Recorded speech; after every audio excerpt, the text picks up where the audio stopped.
السلام علیکم جی، کیا حال چال ہے آپ سب لوگوں کے؟ میں امید کرتی ہوں آپ سب بالکل ٹھیک ہوں گے، خیریت سے ہوں گے۔ ناول من مٹی بائی واجد ابرار کی یہ 10th ایپیسوڈ ہے۔ وقت ٹائم لیپس کی طرح گزرتا چلا گیا، دن سے شام، شام سے رات ہوتی رہی۔ بالکل اسی رفتار سے ولید قریشی کی مقبولیت میں اضافہ ہوتا جا رہا تھا۔ اس کے لکھے ہوئے الفاظ لوگوں کے دل میں اترنے کا جادو رکھتے تھے۔ اسکرین پہ اس کی موجودگی لوگوں کی آنکھوں میں اپنا نقش چھوڑنے لگی۔ اس کے بولنے کا انداز، اس کے چہرے کے تاثرات اسے ایک مکمل ستارہ بنا کر پیش کرنے لگے تھے۔ ماہ زوال سال کا سب سے کامیاب ڈرامہ قرار دیا جا رہا تھا۔ وہ انٹرٹینمنٹ کی گلستان میں ایک تازہ پھول ثابت ہو رہا تھا۔ اس کے چاہنے والوں کی تعداد بڑھ رہی تھی۔ بشریٰ بیگم کے مشوروں نے اس کی شخصیت بدلنے کی بھرپور کوشش کی تھی۔ اس کے دھیمے لہجے میں اب ٹھوس پن اتر آیا تھا۔ اس کے بات کرنے کا انداز پہلے جیسا نہیں رہا تھا۔ انڈسٹری کے کامیاب لوگوں میں اس کا اٹھنا بیٹھنا شروع ہونے لگا تھا۔ وہ ہر اس مرحلے میں داخل ہو چکا تھا جس کا اس نے خواب دیکھا تھا۔ محض داخلے کو اس نے اپنی کامیابی نہیں مانا تھا، اپنی دھاک بٹھانا اور سب سے منفرد نظر آنا اس کا اگلا خواب تھا۔ اسے اپنی پہلی فلم اشک بار سے بہت سی امیدیں وابستہ تھیں، جس کا ٹریلر آتے ہی عوام کی پذیرائی حاصل کرنے میں کامیاب رہا تھا۔ اسی دوران اس نے مزید 2 ڈراموں کی اسکرپٹ لکھنے کے ساتھ ساتھ ان میں اداکاری کے جوہر دکھانے کا معاہدہ بھی کر لیا تھا۔ رحمان کو اپنی بیٹی کی بدلتی ہوئی شخصیت پر بہت تشویش تھی۔ پہلے بیرا سے منگنی کا انکار، پھر ہر وقت گھر سے باہر رہنا اور دنیا کی چاہ میں دین سے فاصلہ بڑھا لینا۔ یہی وجوہات تھیں جن کے سبب ولید اور ان کے درمیان فاصلے بڑھتے چلے جا رہے تھے۔ بشریٰ بیگم اس بدلتی ہوئی صورتحال پہ کافی حد تک مطمئن تھی۔ اب انہیں ولید کے بہانے رحمان قریشی کی پہلی بیوی سکینہ کی تعریف سننے کو نہیں ملتی تھی۔ بے اولادی کا تانا بھی تقریباً ناپید ہو چکا تھا۔ ادھر عالیہ کی رمیز کے ساتھ منگنی ہو گئی تھی۔ ہنسی خوشی سارا معاملہ طے پایا تھا۔ منگنی کی سادہ سی تقریب میں چچا جان اور چچی جان نے بھی شرکت کی تھی۔ عالیہ کی بارہا مخالفت کے باوجود سریا بیگم اور عائشہ نے انہیں مدعو کرنا مناسب جانا۔ بقول ان کے بڑوں کا ایسے موقع پہ ہونا بہت ضروری ہوتا ہے۔ رمیز منگنی کے بعد دبئی روانہ ہو گیا تھا۔ اگلے سال واپسی پر اس کی اور عالیہ کی شادی کی بات زبانی طے پائی تھی۔ آج اس وقت کرکٹ میچ دیکھ رہی ہو؟ طبیعت تو ٹھیک ہے تمہاری؟ عائشہ نے کینچی چلاتی ہوئی عالیہ سے پوچھا، جو کہ ٹی وی کے سامنے بیٹھی میچ دیکھ رہی تھی۔ رات کے 9 بجنے والے تھے۔ سریا بیگم دوسرے کمرے میں جائے نماز پر بیٹھی دعائیں مانگ رہی تھیں۔ کیا میچ سے وہی دیکھتے ہیں جن کی طبیعت خراب ہو؟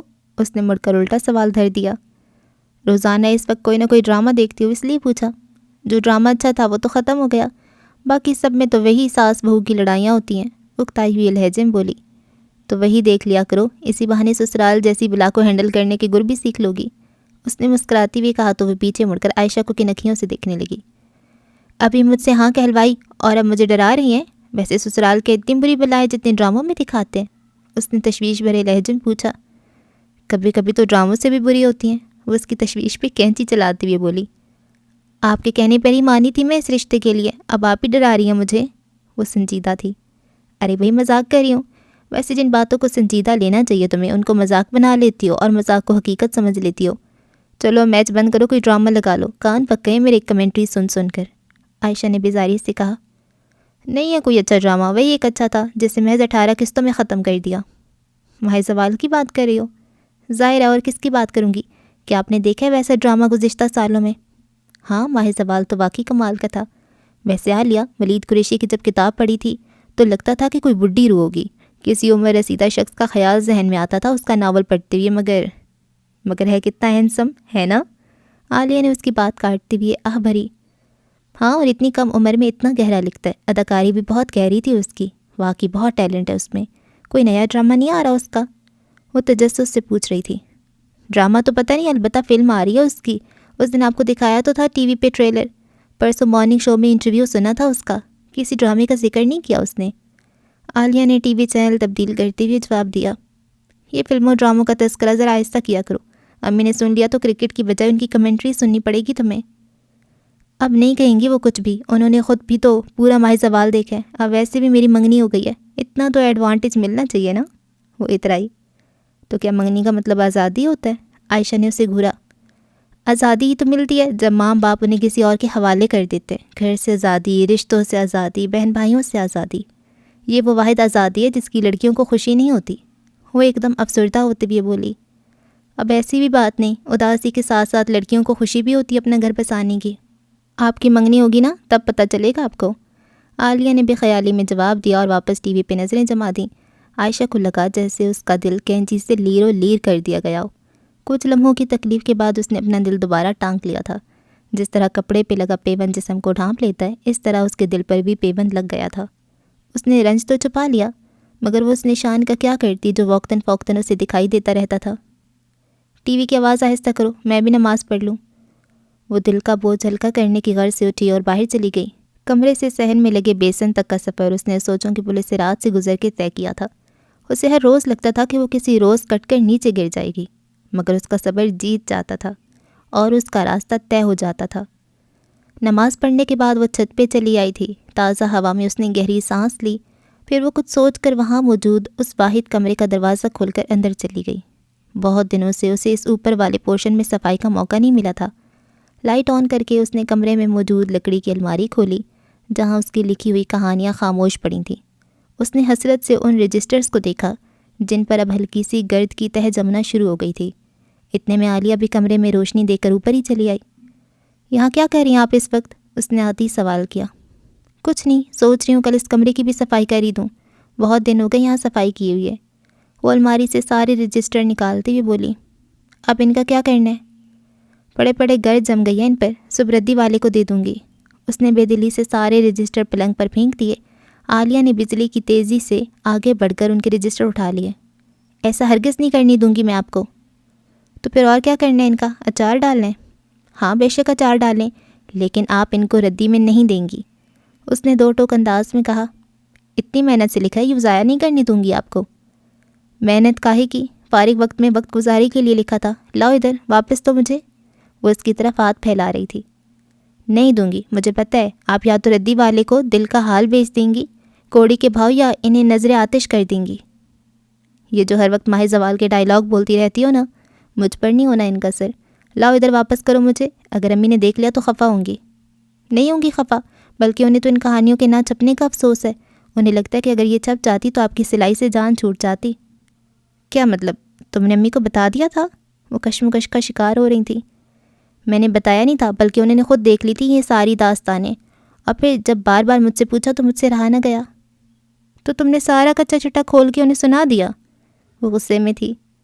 آپ کو تو پتہ ہے میری عادت کا، آدھی بات نہیں کیا کرتی، جب بھی کرتی ہوں پوری بات کرتی ہوں۔ وہ اترا کر بولی۔ ہاں یہی تو ایک خوبی ہے تم میں۔ وہ بدستور خفا ہو رہی تھی۔ کیوں خفا ہو رہی ہیں؟ کچھ نہیں کہا امی نے، اگر انہیں برا لگا ہوتا تو کیا اب تک وہ آپ سے اس کا ذکر نہ کر چکی ہوتی؟ اس کی بات سن کر عائشہ کی جان میں جان آئی تھی۔ چلو لاؤ ادھر الماری میں رکھ دیتی ہوں، اور ہاں صبح میری مدد کر دینا صفائی کرنے میں۔ اتنے ہفتے گزر گئے، نہ اوپر آنا ہوا نہ صفائی ہوئی، ہر طرف گرد جم گئی ہے۔ پہلے آپ وعدہ کریں کہ ان کہانیوں کو نہیں بیچیں گی، یہ آپ کی محنت ہے اور محنت کبھی رائے گاہ نہیں جانے دینی چاہیے۔ خیر رائے گاہ تو چلی گئی ہے محنت، تمہارے سامنے ہی ہے، کہیں سے کوئی امید نظر نہیں آئی تو پھر فالتو چیزیں سنبھال کر رکھنے کا کیا فائدہ؟ اس نے ایک ٹھنڈی آہ بھری۔ آپ کے خیالات ہیں، آپ کے الفاظ ہیں، پڑے رہنے دیں، آپ کا کیا جاتا ہے؟ عالیہ نے الماری کھول کر رجسٹر واپس رکھتے ہوئے جواب دیا۔ چلے اب نیچے، میں صبح کر دوں گی صفائی، آپ کو جو کام رہتا ہے وہ ختم کر لیں۔ یہ کہہ کر عالیہ باہر چلی آئی، جبکہ عائشہ نے ایک نظر اس الماری پہ ڈالی جہاں اس کے تمام احساسات ایک بار پھر قید ہو گئے تھے۔ خاموش لفظوں کی سسکیاں اب بھی اسے سنائی دے رہی تھیں۔ رات آہستہ آہستہ سرکنے لگی، چاند اور ستارے بے چینی سے صبح کی چھٹی کا انتظار کر رہے تھے۔ وقفے وقفے سے بادلوں کا ایک ٹکڑا چاند کی چکا چوند کو ماند کر رہا تھا، لیکن چاند نے برا نہیں بنایا تھا۔ وہ نیند کا مارا کچھ لمحوں کو آنکھیں بند کر کے خوش ہو رہا تھا۔ صبح کے 3 بج چکے تھے۔ قریشی ہاؤس کے باہر ولید کی گاڑی نے ہارن دیا تو غفور ہڑبڑا کر اٹھ بیٹھا۔ رات کے کسی بھی پہر گیٹ کھولنا اب اس کا معمول بنتا جا رہا تھا۔ بنا کسی تاخیر کے وہ اپنے کوارٹر سے باہر آیا اور مین گیٹ کھول دیا۔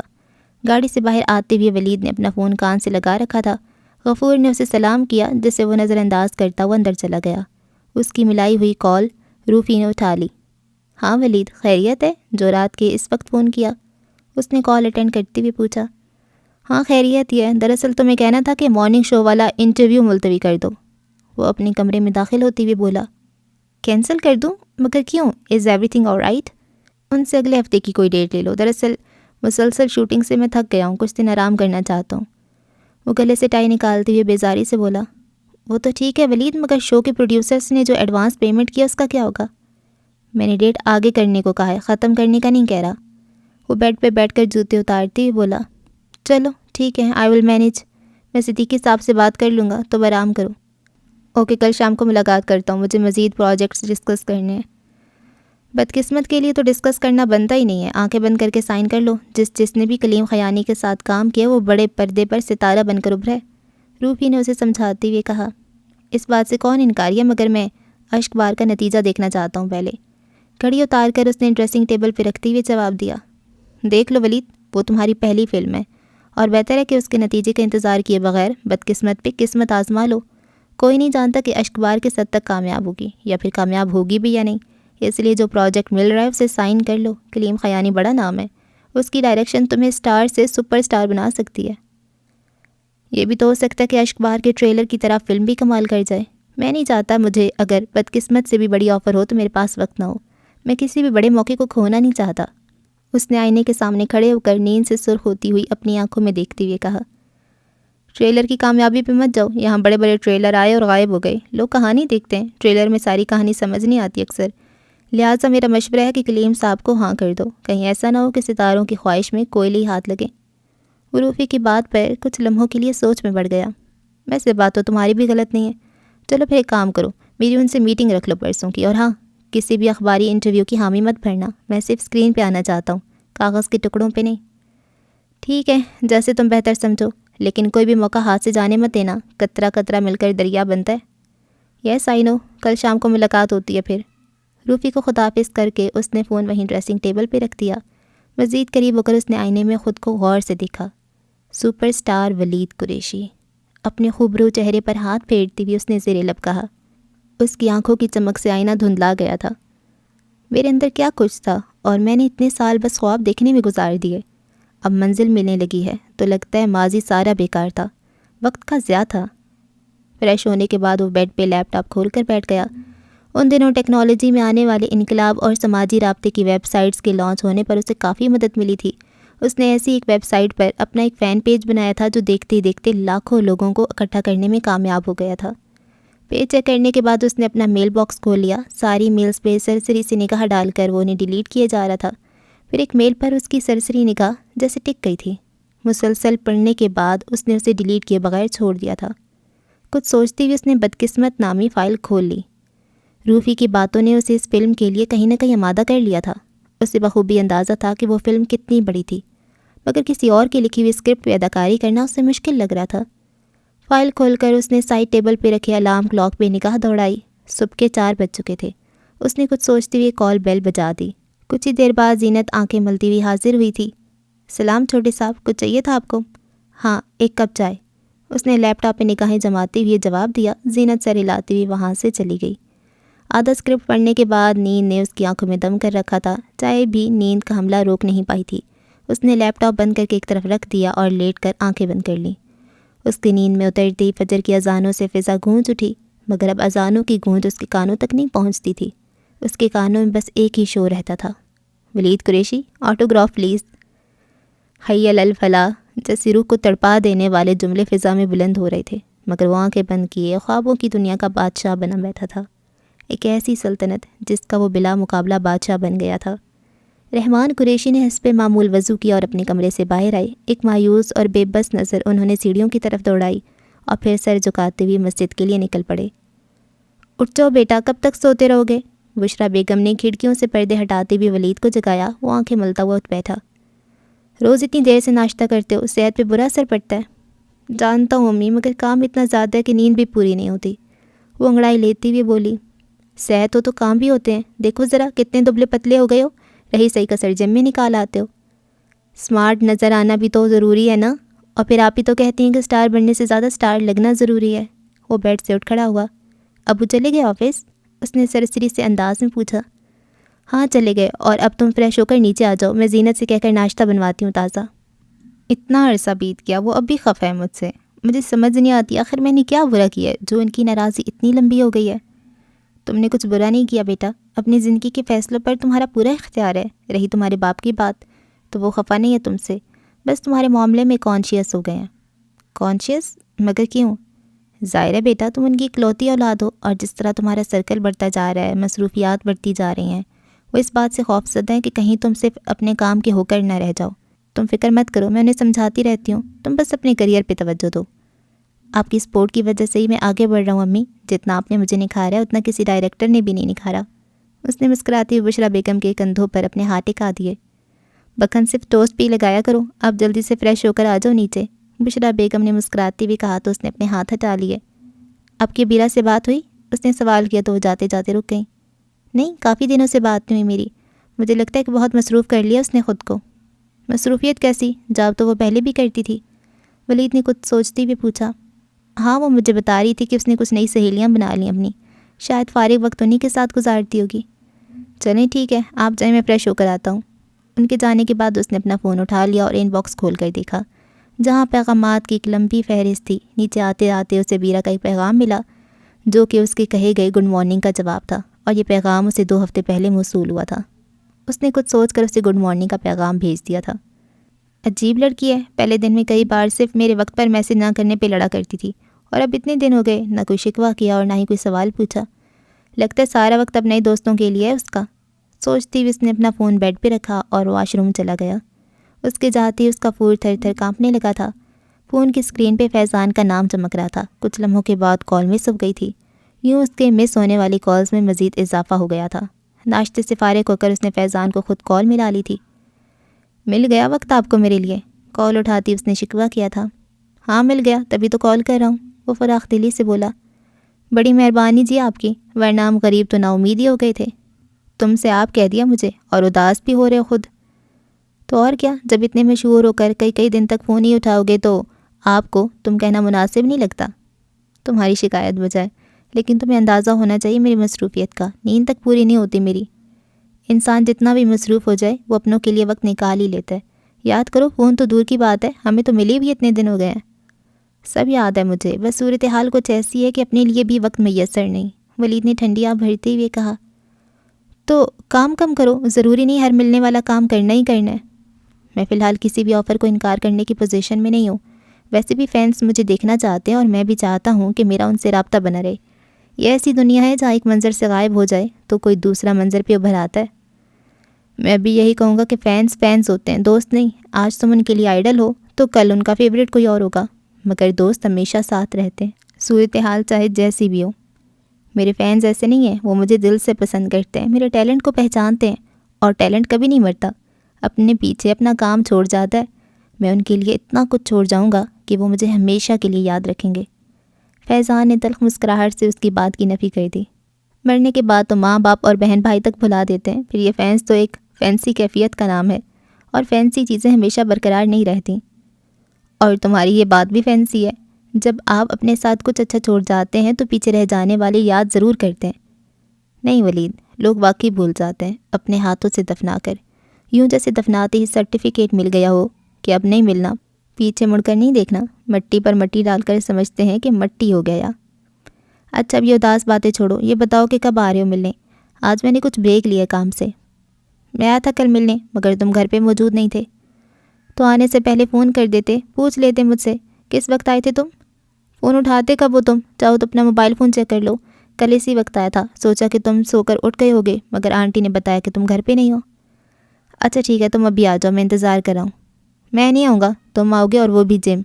فیضان نے 2 ٹوک انداز میں کہا۔ جم؟ ہاں جم، وہ جم کے مالک ہیں نا، رانا عابد، ان سے میں نے وعدہ کیا تھا کہ تم یہاں بلواؤں گا۔ یہاں ایک ہجوم ہے روز آنے والوں کا جو تم سے ملنا چاہتا ہے، آٹوگراف لینا چاہتا ہے۔ تو یوں کہو نا کہ رانا عابد اپنے جم کی مشہوری چاہتے ہیں، آٹوگراف تو ایک بہانہ ہے۔ ولید نے مسکراتے ہوئے مغرور سے لہجے میں کہا۔ بے شک وہ یہ چاہتے ہیں، اور اس میں بری بات بھی کیا ہے؟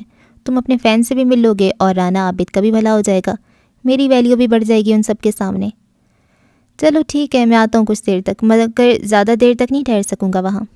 ٹھیک ہے، تم بس آ جاؤ، فیضان نے خوش ہوتی بھی کہا اور فون کاٹ دیا۔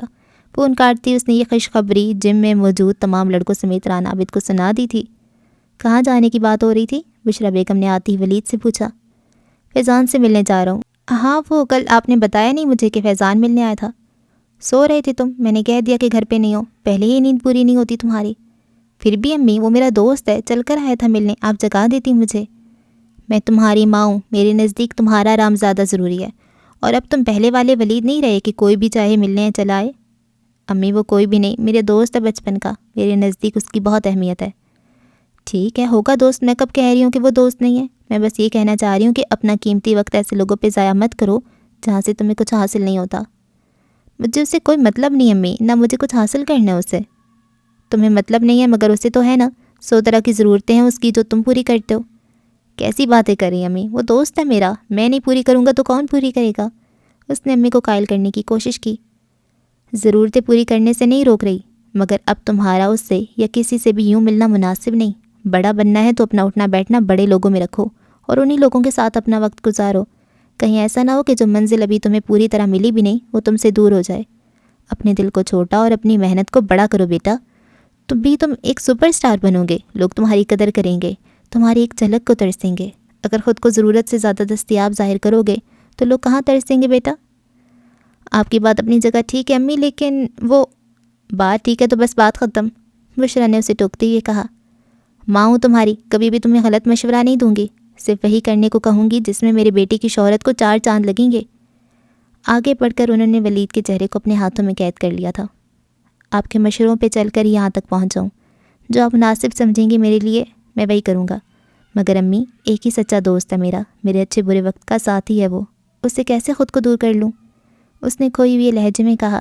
بشرا بیگم نے اس کے چہرے سے ہاتھ ہٹا لیے تھے، وہ بےقراری کے عالم میں پیچھے ہٹ گئی تھیں۔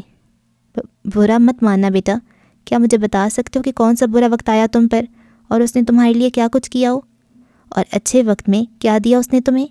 بشرا بیگم کا لہجہ لڑکھڑا رہا تھا۔ ولید اس سوال پر سوچ میں پڑ گیا تھا۔ انسان ایسے موقع پر جب سوچ میں پڑ جائے تو وہ محض جواب تلاش نہیں کرتا بلکہ پورا نتیجہ نکال لیتا ہے، وہ اگلا پچھلا سارا حساب کرتا ہے۔ نہیں ملا نہ جواب؟ کچھ دیر کی خاموشی کے بعد بشرا بیگم فاتحانہ انداز میں بولی، آج تک جو کیا صرف تم نے کیا ہے، چاہو تو اب بھی کرو، لیکن اپنے بنتے ہوئے مقام کی قربانی دے کر نہیں، خود کو عام کر کے نہیں، ورنہ تمہاری اتنے سالوں کی محنت ضائع چلی جائے گی، اور ایک ماں اپنے بیٹے کو ناکام نہیں دیکھنا چاہتی۔ یہ کہہ کر وہ جیت جانے والے انداز میں قدم اٹھاتی ہوئی وہاں سے چلی گئیں۔ ان کے چہرے کے تاثرات مضبوط تھے۔ ولید تھوڑی دیر کے لیے کھڑا سوچتا رہا، وہ بشرا بیگم کی ساری باتوں کو اپنے مستقبل سے جوڑ کر سوچتا رہا۔ ٹہلتا ہوا وہ باہر لان میں چلا آیا۔ اس کا دل و دماغ ایک نتیجے پہ متفق نہیں ہو رہے تھے۔ اس کی سمجھ میں نہیں آ رہا تھا کہ وہ دل کی سنے یا دماغ کو ایک بار موقع دے۔ اسی الجھن میں وہ چلتا ہوا باغیچے کے کونے میں پہنچ گیا۔ باہر کا حسن باغیچے میں موجود ہر پودے پہ موجود تھا۔ ابیرہ کے دیے ہوئے گلاب کے پودے نے بھی سبز لبادہ اوڑھ رکھا تھا، مگر برخلاف دوسرے پھولدار پودوں کے اس پہ کوئی کلی نہیں نکلی تھی۔ پودے کو گہری نظروں سے دیکھتی ہوئی اس نے جیب سے اپنا فون نکالا۔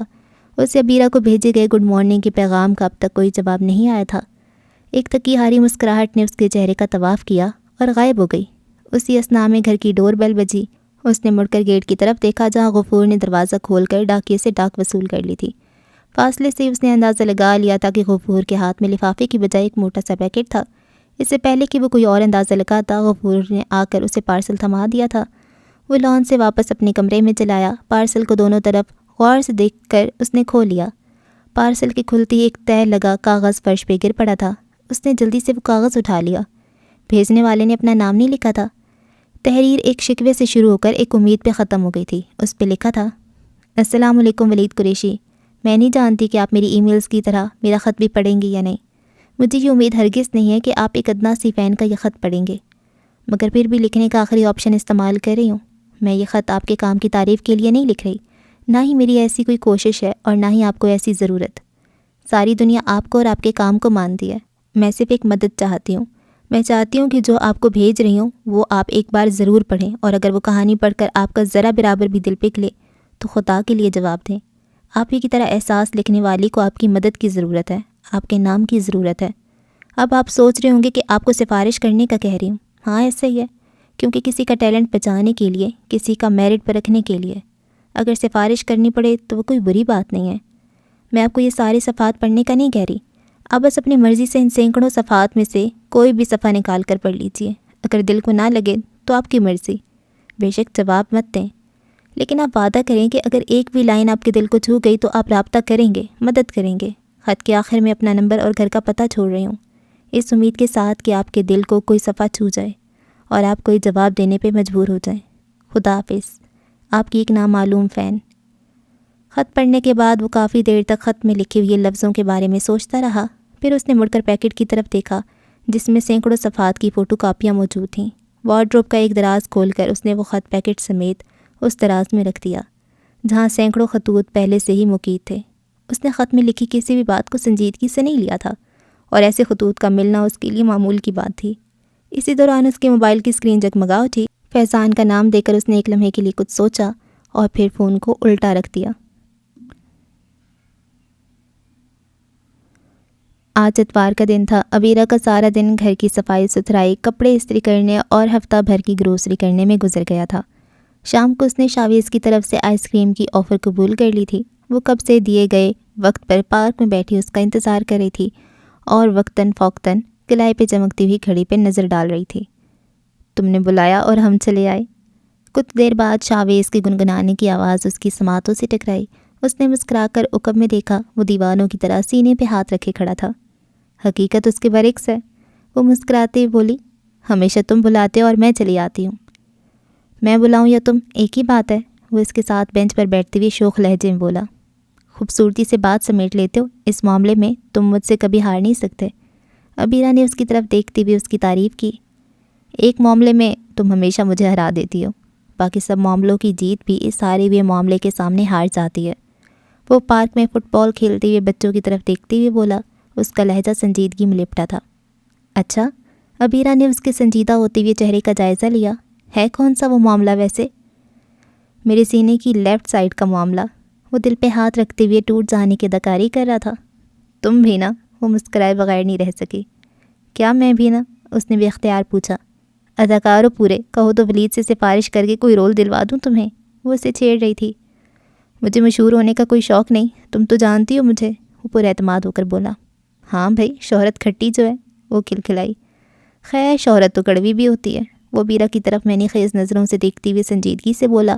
اس کی بات سن کر عبیرہ کے چہرے پر ایک ذرا ہوائی اڑی۔ اس نے منہ پھیر لیا تھا۔ وہ اپنا پرس کھنگالنے لگی۔ ٹیشو چاہیے تو میرے پاس ہے۔ شاویز نے شرارتاً جیب سے ٹیشو نکال کے اس کی طرف بڑھایا۔ اسے رکھو تم اپنے پاس، اس نے شاویز کو آنکھیں دکھائیں۔ میں اپنا فون دیکھ رہی تھی، لگتا ہے گھر ہی بھول آئی ہوں، وہ نہ چاہتی ہوئی بھی مسکرائی۔ کمال ہے، پہلے تو کبھی ایسا نہیں ہوا۔ وہ حیران ہونے کے ساتھ ساتھ خوش بھی ہو رہا تھا۔ اسے خود بھی پتہ نہیں تھا کہ وہ خوش کیوں ہوا ہے۔ تو کیا یہ ضروری ہے کہ جو کبھی نہ ہوا ہو وہ کبھی ہو ہی نہ؟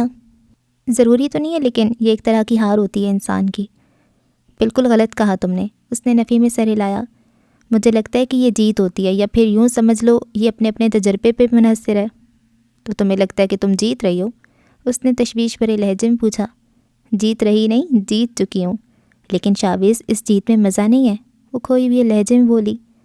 جانتا ہوں، لیکن مجھے خوشی ہے جیسے بھی صحیح، کم از کم تم دائرے سے نکل تو رہی ہو۔ اس نے عبیرہ کو طمانینت بھری نظروں سے دیکھا۔ اب یوں ہی باتوں کا دائرہ بڑھاتے رہو گے یا آئس کریم بھی کھلاؤ گے؟ وہ اس موضوع کو بدلنا چاہتی تھی۔ آف کورس کھلاؤں گا، چلو میرے ساتھ۔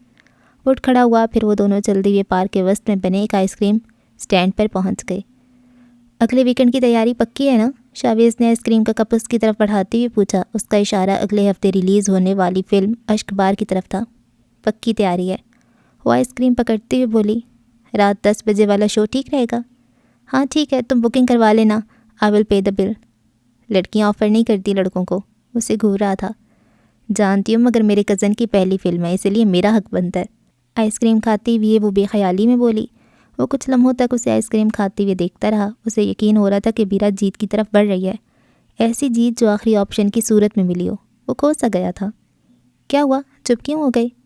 بچوں کو فٹ بال کھیلتے ہوئے دیکھ رہا تھا، اس نے چونک کر جواب دیا۔ وہ آئس کریم کھانے کے بعد بھی دیر تک بیٹھے باتیں کرتے رہے۔ پہلے کی طرح ان کا گفتگو کا محور اب ولید نہیں رہا تھا، وہ آہستہ آہستہ اس گفتگو کے دائرے سے نکل گیا تھا۔ شاویز اکثر ولید کا نام لیا کرتا تھا، لیکن عبیرہ کے چہرے پر اس کا نام سن کر اب کوئی سنجیدہ نہیں ہوتی تھی۔ اس نے زندگی میں 2 قدم آگے بڑھا لیے تھے، بس یہی 2 قدم مشکل ترین لگتے ہیں اور مشکل ترین ہوتے ہیں۔ جو یہ 2 قدم اٹھا لے وہ پھر چلتا جاتا ہے، وقت کے ساتھ ساتھ آگے بڑھتا چلا جاتا ہے۔ وہ شاویز سے اجازت لے کر مغرب سے پہلے گھر آ گئی تھی۔ مغرب کی نماز کے بعد اس نے اپنا فون ڈھونڈا جو اسے ٹی وی لاؤنج کے صوفے پہ ملا پڑا تھا۔ ولید کی طرف سے موصول ہونے والی 10 عدد مس کالز دیکھ کر اس نے خود ولید کو فون ملا لیا تھا۔ کب سے فون کر رہا ہوں، کہاں تھی تم؟ فون اٹینڈ کرتے ہی اس نے بجھی ہوئی آواز میں پوچھا۔ باہر تھی، فون گھر پہ بھول گئی، خیریت تو ہے؟ تم نے اتنی بار فون کیا، اس نے بلا تاثر پوچھا۔ ہاں، وہ ایک لمبی سانس لے کر بولا۔ خیریت ہی تھی، بس تم سے بات کرنے کو دل کر رہا تھا۔ تھی کہاں ویسے تم؟ بتا تو رہی ہوں کہ باہر تھی۔ شاویز کے ساتھ؟ اس نے تشویش بھرے انداز میں پوچھا۔ ہاں، اسی کے ساتھ تھی، آئس کریم کا پلان تھا، سو چلی گئی، اس نے کندھے اچکاتے ہوئے جواب دیا۔ گڈ، اچھی بات ہے، گھر سے باہر نکلنا چاہیے انسان کو، گھومنا پھرنا چاہیے۔ وہ نہ جانے کس دل سے کہہ رہا تھا۔ جی، دیر سے ہی صحیح، سمجھ گئی ہوں اس بات کو، وہ کھوئی ہوئی لہجے میں بولی۔ بہت خوب، آہستہ آہستہ ساری باتیں سمجھنے لگی ہو۔ ہاں، شاویز کو بھی ایسا ہی لگتا ہے، اور سچ کہوں ولید، مجھے بھی ایسا ہی لگتا ہے، اس نے مسکراتے ہوئے جواب دیا۔ اس کی مسکراہٹ ولید کے دل کو چھلنی کر گئی تھی۔ اس نے ابیرہ کو ہمیشہ اپنے لیے روتے، چلاتے اور گلہ کرتے ہوئے سنا تھا۔ کچھ پوچھو گے نہیں؟ وہ پر امید ہو کر کسی شکوے کا منتظر تھا۔ تم نے فون کیا تھا، پوچھنا تو تمہیں چاہیے، وہ مسکراتے ہوئے بولی۔ اتنے دنوں سے میں نے فون نہیں کیا، نہ گڈ مارننگ کہا، نہ گڈ نائٹ، پوچھو گے نہیں کہ کیوں نہیں کیا؟ کوئی شکایت نہیں کرو گی؟ اس کا لہجہ شکستہ تھا۔ واقعی؟ وہ ٹھہر کر بولی۔ دراصل میں نے اتنے دنوں سے فون پر زیادہ دھیان نہیں دیا۔ تو دھیان دیا کرو بیرا، مجھ سے پوچھا کرو، کان ترس گئے ہیں تمہاری اس آواز کو سننے کے لیے جس میں تم میرا نام لے کر گلے کیا کرتی تھیں۔ لو، کتنے عجیب شخص ہو تم، وہ کھلکھلا کر ہنسنے لگی۔ پہلے تو تمہیں لڑنا جھگڑنا اور شکوے کرنا پسند نہیں تھا۔ پتہ نہیں پسند تھا یا نہیں، لیکن اتنے عرصے میں یہ جان گیا ہوں کہ شاید مجھے ان کی عادت ہو گئی تھی، وہ ٹوٹی ہوئی لہجے میں بولا۔ اور اب مجھے عادت نہیں رہی۔ پھر سے عادت ڈالو ان کی، وہ جیسے التجا کر رہا وہ پہلے تو تلخی سے مسکرائی، پھر بول پڑی۔ عادتیں اچار نہیں ہوتی جو ڈال لی جائیں، عادتیں تو دیمک ہوتی ہیں، لگ جاتی ہیں۔ مجھے بھی لگی تھی ایسی ایک دیمک، اس قدر لگی تھی کہ سب کچھ کھوکھلا ہو کر بکھر گیا تھا۔ اب تو سمیٹنے کا وقت ہے ولید، اور تم پھر سے توڑنے کی بات کر رہے ہو۔ تلخی مسکراہٹ سے نکل کر اس کے لہجے میں اتر آئی تھی، مگر اس نے مسکراہٹ کا دامن نہیں چھوڑا تھا۔ اگر برا نہ مانو تو ہم اگلے ویکنڈ پر بات کریں گے، مجھے بھی کھانا بنانا ہے اور صبح سے پھر وہی جاب۔ صرف ویکنڈ پر ہی کیوں؟ وہ ٹوٹ کر بولا۔ 2 ٹکٹیں لی ہیں میں نے تمہاری فلم کی، فلم دیکھ کر تمہیں فیڈ بیک کے لیے کال کروں گی۔ ٹھیک ہے، میں انتظار کروں گا تمہارے فون کا، اس نے اس بات میں سر ہلاتے ہوئے دھیمے لہجے میں کہا۔ اوکے، اور میری طرف سے بیسٹ آف لک، مجھے امید ہے جس طرح کتاب کے بعد ڈرامہ کامیاب ہوا تمہارا، فلم اس سے بھی بڑھ کر ہوگی۔ یہ کہہ کر اس نے فون رکھ دیا تھا۔ ولید نے کچھ لمحوں کے لیے فون اپنے کان سے لگا رہنے دیا۔ وہ کسی سوچ میں گم تھا کہ کمرے میں بشرا بیگم کے داخل ہونے پر وہ چونک گیا۔ فون اس نے نیچے کر لیا تھا۔ کس کا فون تھا بیٹا؟ بشرا بیگم اس کے یوں چونک جانے پر پوچھ بیٹھیں۔ ابیرہ کا، اس نے گہری سانس لیتے ہوئے جواب دیا۔ تو منہ کیوں اترا ہوا ہے تمہارا؟ ضرور پھر سے لڑائی ہوئی ہوگی، بشرا بیگم نے اس کے قریب آ کر اس کے اترے ہوئے چہرے کا جائزہ لیتے ہوئے بولی۔ نہیں، آج لڑائی نہیں ہوئی، بلکہ جب سے وہ گئی ہے کبھی لڑائی نہیں کی اس نے مایوسی سے جواب دیا۔ یہ تو اچھی بات ہے بیٹا کہ اس نے لڑنا چھوڑ دیا، تم بھی تو یہی چاہتے تھے کہ وہ ہنستے مسکراتے ہوئے بات کیا کرے۔ آپ ٹھیک کہہ رہی ہیں، اس نے ٹوٹے ہوئے لہجے میں جواب دیا اور بے دلی سے اپنا فون جیب میں ڈال لیا۔ آپ کچھ کہنے آئی تھیں؟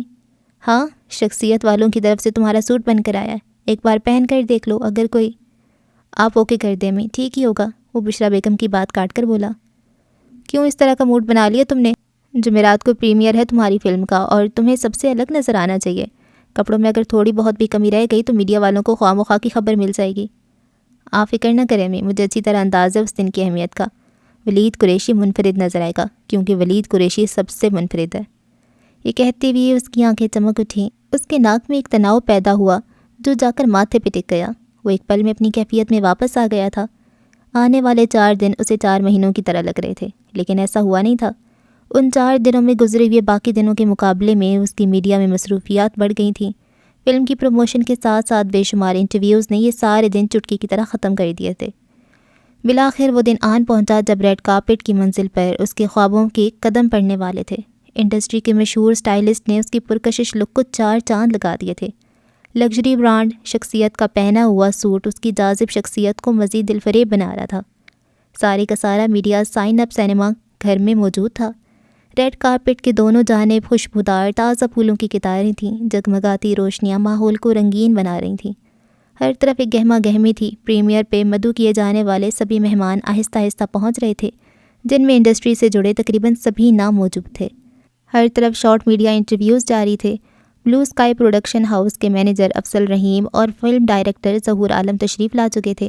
سب کو اب ولید قریشی اور فلم میں اس کی ساتھ ہیروئن کا کردار ادا کرنے والی مشہور اداکارہ زارا بھٹی کا انتظار تھا۔ کچھ ہی لمحوں بعد ایک آواز بلند ہوئی، please welcome the handsome Waleed Qureshi and gorgeous Zara Bhatti. یہ سننا تھا کہ کیمرہ مین ایک دوسرے سے آگے نکل جانے والے انداز میں باہر کو دوڑے، جس کا جو انٹرویو چل رہا تھا جوں کا توں رہ گیا۔ کیمروں کے لینس چمک اٹھے تھے، وہ زوم ان اور زوم آؤٹ میں فوکس تلاش کرنے لگے۔ پھر ایک لمبی سی سیاہ گاڑی وہاں آ کر رکی۔ 2 گارڈ گاڑی کی طرف بڑھے، ان دونوں نے گاڑی کے پچھلے دروازے کھول دیے تھے۔ سیاہ رنگ کے چمکدار جوتوں میں قید ولید کی کامیابی کے قدم گاڑی سے باہر آئے تو کیمروں کی روشنیوں نے گویا حملہ کر دیا۔ فوٹوگرافرز کے ہاتھوں میں موجود کیمرے بھی دھڑا دھڑ آنکھیں جھپکنے لگے۔ وہ عالی شان طریقے سے گاڑی سے باہر آیا۔ گاڑی سے اترتی اس نے کوٹ کا کھلا ہوا بٹن بند کر کے دائیں بائیں ہاتھ ہلایا۔ زارا بھٹی اس کے شانہ بشانہ آ کر کھڑی ہو گئی تھیں۔ اگلے کچھ منٹ وہ دونوں مختلف انداز سے میڈیا والوں کو خوش کرتے رہے، مگر وہ آسانی سے خوش ہونے والوں میں سے نہیں تھے۔ رپورٹرز مائک پکڑے ان دونوں کی دائیں بائیں چلنے لگے تھے۔ اتنی گہما گہمی میں پوچھے جانے والے سوالات کو ولید قریشی نے ہاتھ ہلاتے ہوئے نظر انداز کیا تھا۔ وہ سارے خواب جو وہ دیکھا کرتا تھا آج اس کے پیچھے کے تار بنائے چل رہے تھے۔ اشک بار کا پریمیئر مقررہ کردہ وقت سے تقریباً 1 گھنٹہ کی تاخیر سے شروع ہوا تھا۔ فلم کی کاسٹ اور اس سے جڑے دیگر لوگ سینما ہال کی اسکرین کے سامنے موجود نشستوں پہ براجمان تھے۔ فلم شروع ہوئی اور آگے بڑھتی گئی۔ ولید قریشی کے ایک ایک سین پہ خوب تالیاں بج رہی تھیں۔ وہ فلم کے پہلے ہی سین سے چھا گیا تھا۔ فلم ایسی تھی جو لوگوں کو کبھی رلانے لگتی تو کبھی اگلے ہی سین پہ وہ ہنسنے لگتے۔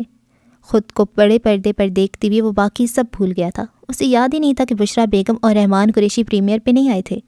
بشریٰ بیگم نے بہت سمجھایا تھا، مگر رحمان نے نہ صرف خود آنے سے انکار کیا تھا بلکہ بشریٰ بیگم کو بھی سختی سے منع کر دیا تھا جانے سے۔ سینما ہال کھچا کھچ بھرا ہوا تھا۔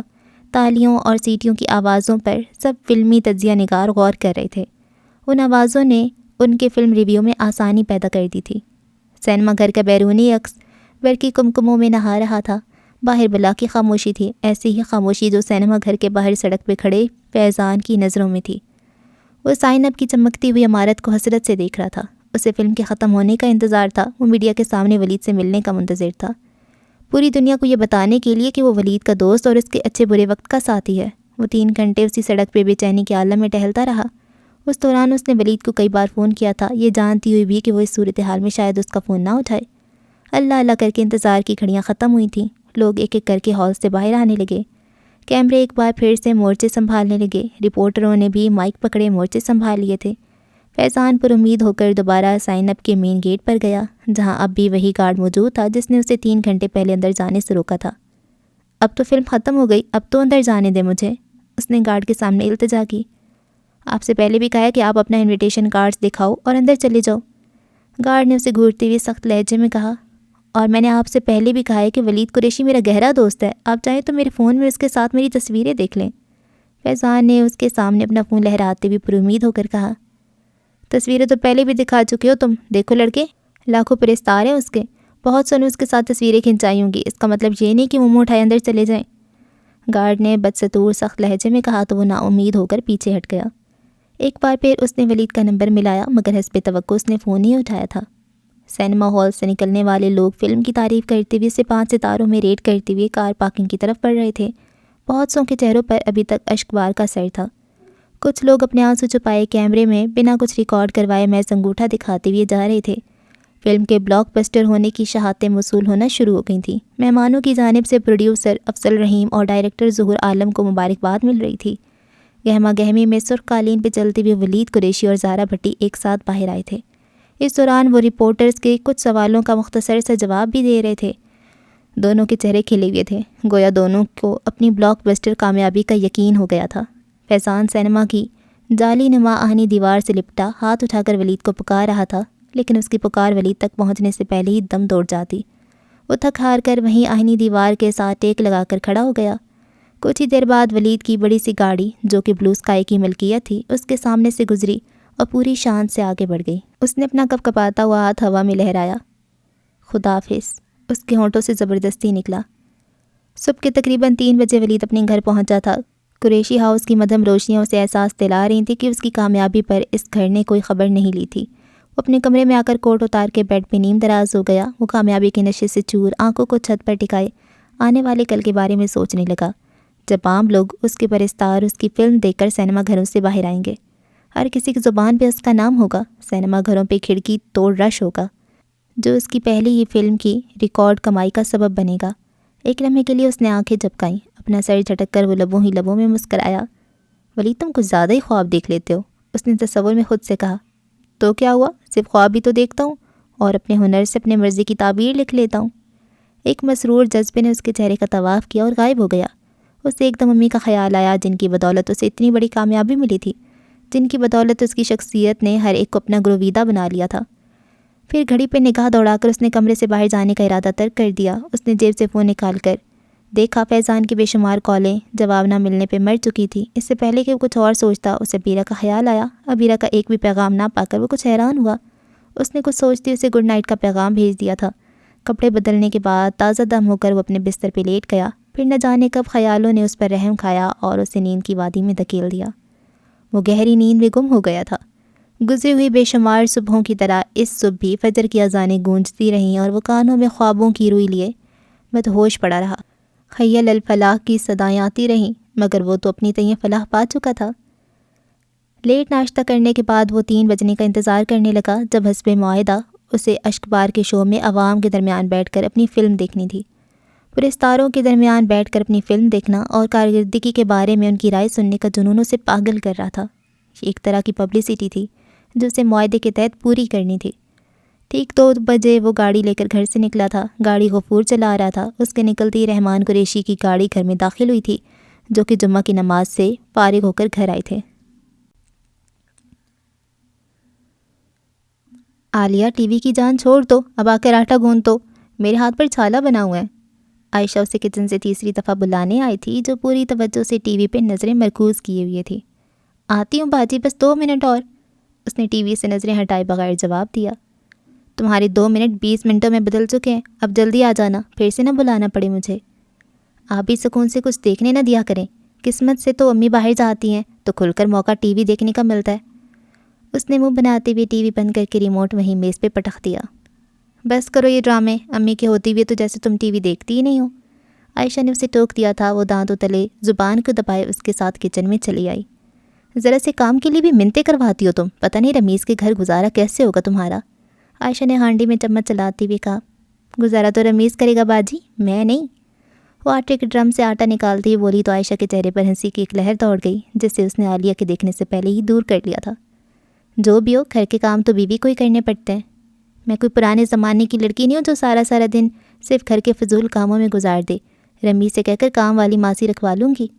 اس نے جگ میں پانی بھرتے ہوئے اترا کر کہا، بہت اچھے، اس پر تو بھاری گزرو گی ہی، اس کی جیب پر بھی بھاری پڑو گی۔ لگتا ہے امی کا سمجھایا ہوا دوسرے کان سے نکل جاتا ہے۔ پہلے کان میں داخل ہوگا تو نکلے گا نا دوسرے کان سے۔ وہ ایک آنکھ بند کر کے عائشہ کی طرف دیکھ کر بولی، بہت بدتمیز ہو تم، آنے دو امی کو، پورا لیکچر سنواؤں گی۔ عائشہ نے اسے مصنوعی غصے سے ڈانٹا۔ اچھا تو پھر یہ رہا آٹا، مجھے نہیں اپنے ہاتھوں پر لیپ کرنا، خود ہی گوندھ لے۔ وہ اپنے ہاتھ جھاڑتے ہوئے خفگی سے بولی، اچھا نہیں بتاتی امی کو، گوندھ دو آٹا۔ عائشہ نے اس کی کامزوری کو رنگے ہاتھوں پکڑتے ہوئے درخواست کی۔ وہ مایوسی بھرے عالم میں دوبارہ آٹے والی پرات پر غصہ نکالنے لگی۔ آہستہ ہاتھ چلاؤں گی تو سارا شو ختم ہو جائے گا۔ اتنے عرصے بعد زارا بھٹی کسی شو میں آئی ہے۔ ارے وہ بیچاری تو بہانہ ہے، سیدھی طرح کہو کہ ولید قریشی کو سننا ہے۔ عائشہ نے اسے پرکھتے ہوئے کہا، جی نہیں، میں اتنی دیر سے صرف زارا کے لیے بیٹھی تھی۔ وہ جھٹ سے بولی، بس رہنے دو، مجھے جیسے پتہ نہیں ہے، جب بھی کسی فلم یا ڈرامے کی بات ہوتی ہے اس کا نام ہی تمہارے منہ سے نکلتا ہے۔ مجھے اچھی طرح پتہ ہے کہ تم اس کی کتنی بڑی مداح ہو۔ وہ تو تمہارا بس نہیں چلتا، ورنہ گارنٹی سے کہہ سکتی ہوں کہ تم اس کی فلم کو دیکھنے سینما چلی جاتی۔ ہاں تھی میں اس کی مداح، مگر اب نہیں ہوں۔ وہ ایک لمحے رک کر بولی اور دوبارہ آٹے پہ مکے برسانے لگی۔ کیوں، اب کیا ہوا؟ کچھ نہیں ہوا، ایک سے بڑھ کر ایک اداکار موجود ہے ٹی وی پر، وہ پتہ نہیں اپنے آپ کو کیا سمجھنے لگ گیا ہے۔ اس نے قدرے دانت پیستے ہوئے کہا، ساتھ ہی اس نے آٹے کی جان نکال دی تھی۔ جتنے بھی بڑے اداکار ہوں، ٹی وی پر دیکھ کر اور اس کے بارے میں خبریں سن کر تو یہی لگتا ہے کہ آج کل بس اسی کا چرچا ہے۔ چھوڑیں باجی، جس کا خرچہ اس کا چرچا، دولت مند ہونے کا بھرپور فائدہ اٹھایا اس نے۔ دولت کو چھوڑو، اس کا کام دیکھو، اس کا لکھا ہوا بھی پڑھا ہے تم نے، اور اس کی اداکاری بھی دیکھ چکی ہو۔ یہ آٹا گوندنے کا غصہ اس بیچارے سپر اسٹار کی مداحی سے نکل کر مت اتارو۔ عائشہ نے اسے پرسکون کرنے کی کوشش میں جلدی پہ تیل ڈال دیا تھا۔ اچھا واقعی باجی، اگر ایسا ہے تو لکھتی تو آپ ہی بہت اچھا ہیں، بلکہ اگر میں غیر جانبدار ہو کر کہوں تو آپ کے لکھنے میں اس کے لکھنے کی نسبت زیادہ گہرائی ہے۔ پھر آپ سارا سارا دن سلائی کیوں کرتی ہیں، ہاتھ پر چھالا کیوں بنوا لیتی ہیں؟ وہ غصے میں بولتی چلی گئی۔ اس ساری بات میں مجھے کیوں لے آئی ہو؟ ہاں رہی بات میرے لکھنے کی تو مجھے موقع نہیں ملا اور اسے موقع مل گیا. یہ نصیب کی بات ہوتی ہے عالیہ. کوئی نصیب کی بات نہیں ہوتی باجی، ساری بات جیب کی ہوتی ہے. جس کی بھاری ہوتی ہے وہ بھاری پڑ جاتا ہے. چلو چھوڑو ان باتوں کو، ہمیں کیا لینا دینا کسی سے. آٹا اگر گوندھ دیا تو ذرا یہ ہرا دھنیا بھی لگے ہاتھ کاٹ دو. چھوڑ دیتی ہوں، مگر اب بھی وہی کہوں گی کہ اگر آپ کو ذرا سا موقع مل جاتا تو آج اس جھرمٹ میں مرکز نگاہ آپ بھی ہوتی، مداحوں کے آٹوگراف آپ بھی دے رہی ہوتی. لو بھلا، اگر مجھے موقع مل بھی جاتا تو میں نے اداکاری تھوڑی کرنی تھی. وہ مسکراتی ہوئی بولی. تو کیا صرف اداکاروں کے لیے جھرمٹ بنتے ہیں؟ کیا صرف نگاہیں انہیں پہ ٹکتی ہیں؟ اس سوال کا جواب تم خود سے ہی پوچھ لو. تم اتنا ٹی وی دیکھتی ہو، سارے پروگرام دیکھتی ہو، کبھی تم نے کسی لکھنے والے کے آس پاس جھرمٹ دیکھا؟ آٹوگراف تو دور کی بات، کبھی کسی رائٹر کو ٹی وی پر بھی دیکھا ہے کسی پروگرام میں؟ سیدھی سی بات ہے عالیہ، لکھنے والے پس پردہ رہ کر جیت حاصل کرتے ہیں. ان کی لکھی ہوئی پہ اداکاری کر کے اداکار پردے پہ نمودار ہوتے ہیں. اب جو دکھتا ہے وہی بکتا ہے، وہی چلتا ہے. عائشہ کے لمبے جواب نے عالیہ کو سوچ میں ڈال دیا تھا. اسی دوران دھنیا کاٹتی ہوئی اس کی انگلی پہ چھری چل گئی تھی. وہ تکلیف سے چلا اٹھی تھی. بس یہی ہونا رہتا تھا، اب اگلے 10 دن کی چھٹی مل جائے گی تمہیں. عائشہ نے آگے بڑھ کر اس کی انگلی پہ کپڑا رکھ دیا تھا. اتنی تکلیفیں ہوں اور آپ کو تن سوج رہا ہے. وہ کئی نکیوں سے عائشہ کو دیکھتے ہوئے بولی. اس سے پہلے کہ عائشہ اس کی بات کا کوئی جواب دیتی، باہر کا دروازہ بجنے لگا تھا. ثریا بیگم اور علی گھر آ گئے تھے. اب کیا چاند چڑھا دیا تم نے؟ ثریا بیگم نے عالیہ کی بائیں ہاتھ کی انگلی پہ کپڑا لپٹا ہوا دیکھ کر پوچھا.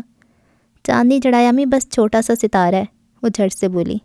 ستارہ کہا ہے تو یاد بھی رکھنا، ایسا نہ ہو کہ کام بتاؤں تو پھر سے یہ چاند بن جائے. عائشہ نے توے پہ روٹی ڈالتے ہوئے تن چاڑا. اتنے بھی کام چور نہیں ہو جتنے آپ لوگوں نے مشہور کر رکھا ہے مجھے. ہاں چور تو نہیں ہو تم، بس ہلکی پھلکی ہیرا پھیری کی عادت ہے تمہیں. امی نے اس کے بنے بنائے منہ کو مزید بگاڑ دیا. مل گئی ابا کی پینشن؟ عائشہ نے عالیہ کے چہرے کے بگڑتے حالات بھام کر روٹی کے ساتھ ساتھ صورتحال کا بھی پانسا پلٹا. پینشن تو دوپہر کو ہی مل گئی تھی، راستے میں فردوس کا فون آ گیا تو اس کی طرف جانا پڑا مجھے. ثریا بیگم نے موبائل علی کو پکڑا کر جواب دیا. فردوس خالہ کا فون؟ عالیہ نے زیر لب دہرایا اور پھر اس نے لب کھول دیے. ضرور رمیز کے گھر والوں نے کوئی فرمائش کی ہوگی. میں نے کہا تھا نا آپ سے کہ کچھ ہی عرصہ میں رنگ دکھائیں گے وہ لوگ. امی کی بات پوری تو سن لو پہلے، ہمیشہ ہوا کے گھوڑے پہ سوار رہتی ہو. عائشہ نے اسے ٹوکتے ہوئے کہا. اس نے ایک رشتہ بتایا ہے. امی نے گتھی الجھنے سے پہلے ہی سلجھاتے ہوئے بتایا. یہ سن کر عائشہ یکدم خاموش ہو گئی تھی. اس کی ساری توجہ بظاہر روٹی بنانے پہ مرکوز ہو گئی تھی. ایک تو مجھے فردوس خالہ کی سمجھ نہیں آتی، وہ جب بھی آپ کو بلاتی ہیں تو کوئی نہ کوئی رشتہ پلے باندھ کر بھیج دیتی ہیں. عالیہ سے چپ نہ رہا گیا. وہ حسب عادت بول پڑی. یہ جو تمہیں بیٹھے بٹھائے اتنا اچھا رشتہ مل گیا نا، یہ بھی تمہاری فردوس خالہ کی مرہون منت ہے. امی نے اسے باور کرایا. چھوڑ دیں امی اس باتوں کو، آپ پوری بات بتائیں. عائشہ نے عالیہ کو چپ کرنے کا اشارہ کرتے ہوئے کہا. رشتہ تو مناسب ہے مگر پردیس کا معاملہ ہے. امی نے سوچتے ہوئے بتایا. میری باری پر تو آپ کو پردیس یاد نہیں آیا، ان کی باری پہ آپ کو پردیس برا لگنے لگ گیا. عالیہ عائشہ کی طرف اشارہ کرتے ہوئے بولی. امی کی مختصر سی بات میں پردیس کو برا کہنے والا ایک بھی لفظ نہیں تھا. عائشہ نے اسے آنکھیں دکھائیں. تمہاری بھی مجھے اتنی فکر ہے جتنی کہ عائشہ کی، لیکن تمہارا معاملہ اور ہے. دبئی زیادہ دور نہیں ہے، مگر اس رشتے میں کمبخت امریکہ کا معاملہ ہے. اتنی دور بیٹی کو رخصت کرنے کے خیال سے بھی کلیجہ منہ کو آنے لگتا ہے. امریکہ؟ عالیہ ہکا بکا ہو کر عائشہ کو دیکھتے ہوئے بولی. میں نے کہا تھا نا باجی کہ خدا ایک دروازہ بند ہونے پہ دوسرا دروازہ کھول دیتا ہے. وہ اپنی جگہ سے اٹھ کھڑی ہوئی. خوشی کے مارے وہ عائشہ کے گلے لگ گئی تھی. لڑکا طلاق یافتہ ہے اور عمر میں بھی تھوڑا بڑا ہے. ثریا بیگم نے دھیمے لہجے میں اگلی بات بتائی تو وہ یکدم عائشہ سے الگ ہو گئی. عائشہ کا دھڑکتا ہوا دل بھی ایک لمحے کے لیے سن ہو گیا تھا. اس نے خود پر فوراً قابو پاتے ہوئے روٹی بیلنی شروع کر دی. اگر عمر میں بڑا ہے تو لڑکا مت کہیں اسے. اور ہاں امی، تعلیم یافتہ ہوتا تو عمر کی خیر تھی، وہ تو طلاق یافتہ مرد ہے. عالیہ غصے سے چلائی. اتنا بھی بڑا نہیں ہے، 40 سے کم کا ہی ہے، لیکن لوگ بہت اچھے ہیں. سارا خاندان امریکہ میں رہتا ہے. انہیں نیک شریف گھریلو لڑکی چاہیے جو دنیا داری کے ساتھ ساتھ دیندار بھی جانتی ہو. امی نے تفصیل بتائی. کیوں؟ پہلی لڑکی کی تلاش کرتے وقت انہیں یہ خوبیاں نظر نہیں آئی تھیں؟ تب دین و دنیا کی پرواہ نہیں تھی انہیں؟ عالیہ نے طنز کیا. ہر کوئی دیکھ بھال کر ہی رشتہ ڈھونڈتا ہے، یہ سب نصیب کی بات ہوتی ہے.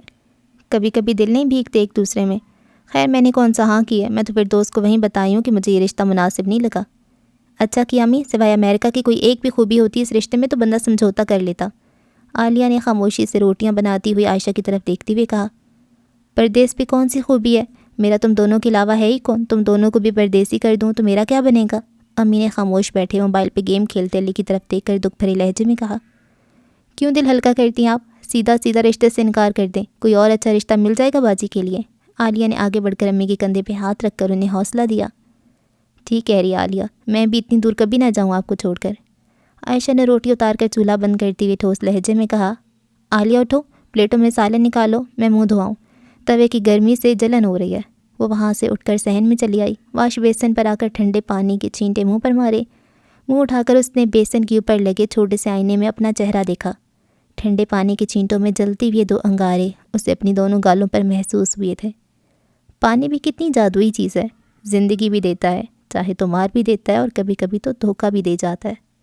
اس نے گال سے آنسو صاف کرتے ہوئے سوچا۔ رات ڈھلتی گئی اور صبح کے نور میں تحلیل ہونے لگی۔ ولید قریشی اپنے بیڈ پہ لیٹا خیالوں میں گم تھا۔ اس کی فلم نے چند ہی دنوں میں کروڑوں روپے کما کر نیا ریکارڈ قائم کر دیا تھا۔ ہر طرف ولید قریشی کی بات ہو رہی تھی۔ اس کے سماجی رابطے کی ویب سائٹ پر بنے فین پیج پر مداحوں کی تعداد میں بے شمار اضافہ ہو چکا تھا۔ اس کی شہرت کے ساتھ ساتھ اس کے دام میں بھی اضافہ ہو گیا تھا۔ اسے فلموں اور ڈراموں کے نت نئے آفرز نے کنفیوز کر دیا تھا۔ اس کی سمجھ سے باہر تھا کہ وہ کس کو ہاں کرے اور کس کو انکار۔ ہر پروڈیوسر کی خواہش تھی کہ وہ اسے کاسٹ کرے۔ وہ ان سب کامیابیوں کے باوجود اندر سے خوش نہیں تھا۔ کوئی اندیکھا انسنا احساس اس کے اندر ہلچل مچانے لگا تھا۔ دائیں بائیں کروٹیں بدلنے کے باوجود نیند نے اس پر ترس نہیں کھایا تھا۔ اس نے آگے بڑھ کر اپنا فون اٹھایا۔ بے شمار پیغامات کو نظر انداز کرتے ہوئے وہ دیوانوں کی طرح اسکرول کرتا ہوا نیچے جا رہا تھا۔ اسے اس کا مطلوبہ پیغام کہیں نظر نہیں آ رہا تھا۔ بالآخر اس نے ابیرہ کو کال ملا لی تھی۔ تیسری بار ملانے پر اس نے کال اٹھا لی تھی۔ ہیلو، تھکی ہوئی آواز میں بولی۔ سو رہی تھی؟ ولید نے بے اختیار پوچھا۔ ہاں، اس نے جمائی لیتے ہوئے کہا۔ آج ذرا جلدی نہیں سو گئی تم؟ میرے گڈ نائٹ کا جواب بھی نہیں دیا۔ وہ بکھرے ہوئے لہجے میں شکوہ کر رہا تھا۔ اپنے وقت پر ہی سوئی تھی، تمہارا میسج نہیں دیکھا میں نے، ابھی دیکھ کر جواب دیتی ہوں۔ وہ آنکھیں ملتی ہوئی بولی۔ کال کٹے گی تو دیکھ لینا، فی الحال تم بات کرو مجھ سے۔ ولید نے اسے روکتے ہوئے کہا۔ اگر بات کرنی ہے تو کل جاب سے واپسی پہ کروں گی، ابھی مجھے بہت نیند آ رہی ہے۔ وہ ایک بار پھر جمائی لیتے ہوئے بولی۔ پرسوں صرف 2 منٹ بات کی تھی تم نے، وہ بھی فلم کی رسمی سی تعریف کرنے کے لیے۔ کیا ہمارے درمیان باتیں ختم ہو گئی ہیں؟ کیا دوستی اب نہیں رہی؟ وہ بکھر رہا تھا۔ دوستی؟ ابیرہ نے حیران اور انجان بنتے ہوئے پوچھا۔ ہاں دوستی، وہ کب کب آیا۔ میں نے آج تک تم سے ایسا کوئی دعویٰ نہیں کیا، تو پھر یہ دوستی کہاں سے آ گئی ہمارے درمیان؟ اس نے بلا تاثر پوچھا۔ محبت کا دعویٰ تو کیا تھا نا تم نے؟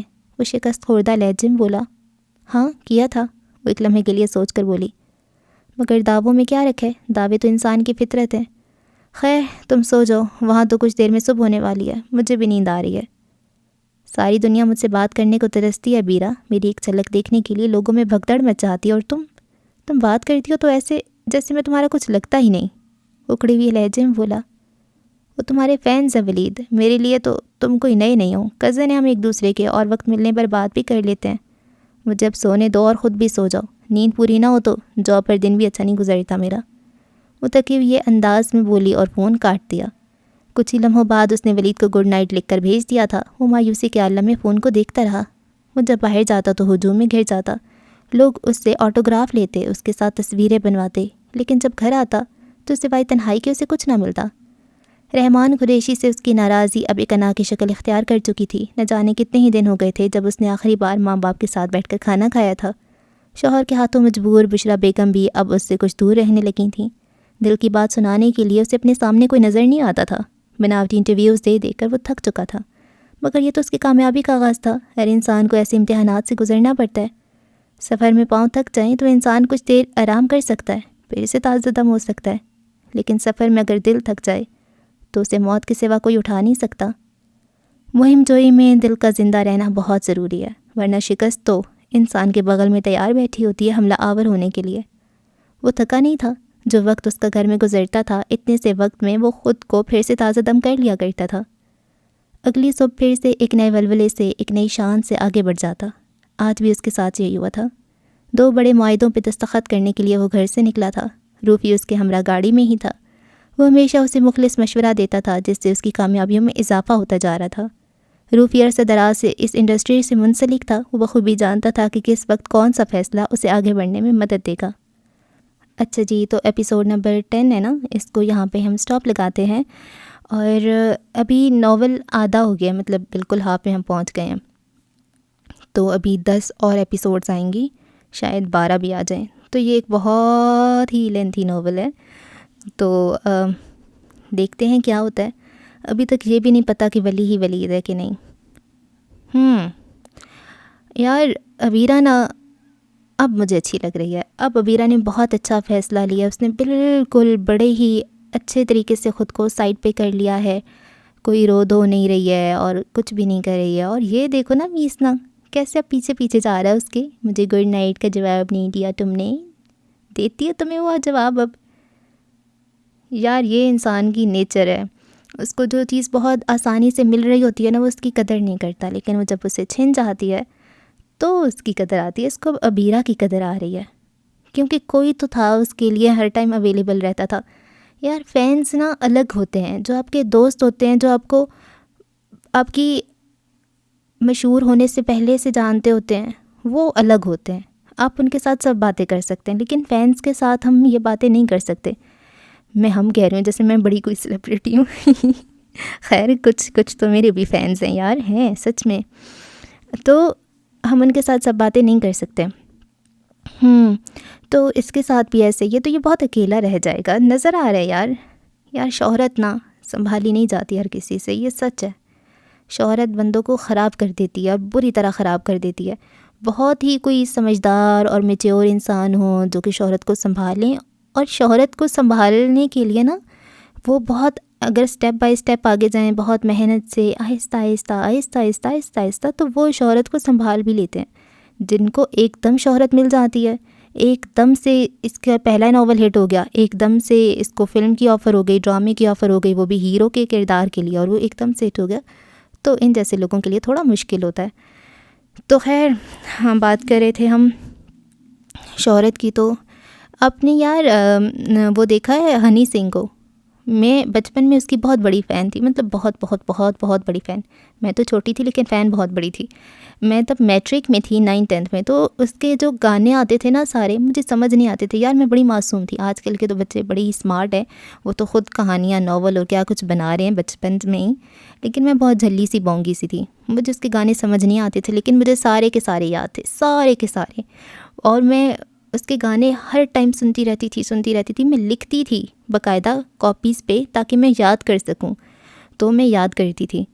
تو وہ بھی نا ایک دم سے بہت زیادہ ہٹ ہو گیا تھا، ایک دم سے بہت بہت زیادہ ہٹ ہو گیا تھا، اور پھر اس کا بھی کچھ ایسے ہی ہوا کہ وہ بھی خود کو کوئی چیز سمجھنے لگ گیا، اسے بھی شہرت سنبھالی نہیں گئی، اور ایک دم سے اس کے کچھ دماغی مسائل شروع ہو گئے، اور ایٹ دا اینڈ اس کے پاس فیملی تھی۔ خیر اب اتنے عرصے کے بعد اس نے پھر سے کم بیک کیا، لیکن بہت عرصہ 10 سال شاید اس نے خود کو پھر ٹھیک کیا، اپنے آپ کو بہتر کیا، کیونکہ وہ بہت بری حالت میں چلا گیا تھا۔ تو یہ ہوتا ہے کہ اپنے جو آپ کے کلوز فرینڈس ہوتے ہیں نا ان کو نہیں چھوڑنا ہوتا، چاہے آپ کے پاس وقت ہے نہیں ہے، وقت نکالنا پڑتا ہے۔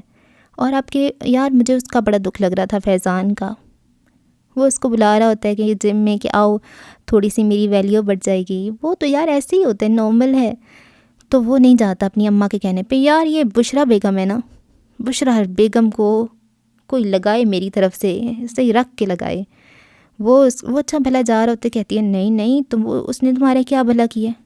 ویسے ایک بات بتاؤں، مائیں ہمیشہ ہی دوستوں کے خلاف ہوتی ہیں، لیکن وہ تو پوری پلاننگ کے خلاف ہے نا۔ ایک ہماری تو مائیں چلیں سادہ سی ہوتی ہیں، معصوم سی ہوتی ہیں، وہ کہتی ہیں کہ دوست نہ بگاڑ رہے ہیں ہمارے بچوں کو، تو وہ ویسے ان کے خلاف ہو جاتی ہیں۔ یہ تو پلاننگ کے تحت کہ آخر میں اکیلا رہ جائے، پر نہیں یار یہ اس کو اکیلا نہیں کرنا چاہتی، اس کو بگاڑنا چاہتی ہے، تاکہ رحمان نہ اس کے پاس نہ ہو، تاکہ رحمان یہ نہ کہیں کہ یہ اپنی اماں پہ گیا، صرف یہ سننے کے لیے وہ اتنی زندگیاں خراب کر رہی ہے بشرا بیگم۔ اور یہ اس کو ای میل اور یہ جو خط بھیج رہا ہے، یہ کون بھیج رہا ہے؟ مجھے لگتا ہے عالیہ بھیج رہی ہے، عائشہ نہیں بھیج رہی، کیونکہ عالیہ کہہ رہی ہوتی ہے نا کہ نہیں وہ اب وہ اس کی فین نہیں رہی، کیونکہ وہ مایوس ہو گئی ہے، شاید وہ اپنی بہن کی تحریریں بھیجتی ہوگی اس کو۔ کیا یار، چلیں کچھ اچھا ہی ہو جائے گا۔ بیرا بہت اچھا کری ہے، بیرا کے لیے دل سے سلام ہے یار۔ آپ بھی اگر کسی ایسی سچویشن میں ہیں تو بہت ہی پروکار طریقے سے اپنے آپ کو سائڈ پر کر لیں، منتیں مت کریں، کسی کے پاؤں پہ مت گریں، تھوڑی سی سیلف رسپیکٹ رکھیں، اور اپنی زندگی کو آگے بڑھائیں، خود کو مصروف سے مصروف تر کر لیں، ایکسٹرا مصروف کر لیں۔ اگر آپ ایک جاب کریں تو 3 جابس کریں، تاکہ آپ پاگلوں کی طرح بزی ہو جائیں، تاکہ آپ کا دھیان ہی ادھر ادھر نہ جائے.